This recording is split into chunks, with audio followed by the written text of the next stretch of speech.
मुफ्ती साहब नाई जी कमाई हलाल है या हराम? जेको भी कम शरीयत के खिलाफ आ, नाजायज़ आ, हराम आ, जेकॾहिं उहो कम नाई कंदो त उन जी आमदनी हराम थींदी। मसलन दाढ़ी एक मुश्त खां ज्यादा रखण वाजिब आ, कम अज कम एक मुश्त के बराबर रखण वाजिब आ। जेकॾहिं नाई पंहिंजी दुकान में माण्हुनि जी दाढ़ी कूड़े थो त इन जी इनकम हराम आ। शरीयत के खिलाफ कंहिंजा वार ठाहे थो, नबी साईं जी सुन्नत के खिलाफ, शरीयत के खिलाफ, नाजायज़ तरीक़े से यहूदिन की मुनासिबत से, तो उन जी आमदनी भी हराम आ।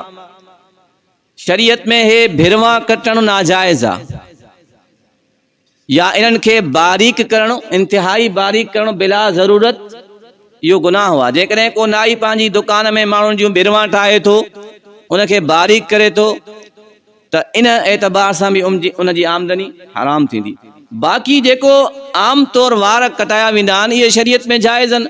सिर्फ़ अगलो वार कटींदो आहे, वार ठाहींदो आहे, या दाढ़ी जी शरीयत जी हुदूद में थोड़ी सेटिंग कंदो आहे, त इन अमल जी जेकी कमाई आहे उहा हलाल आहे, उन में कोई कबाहत न आहे।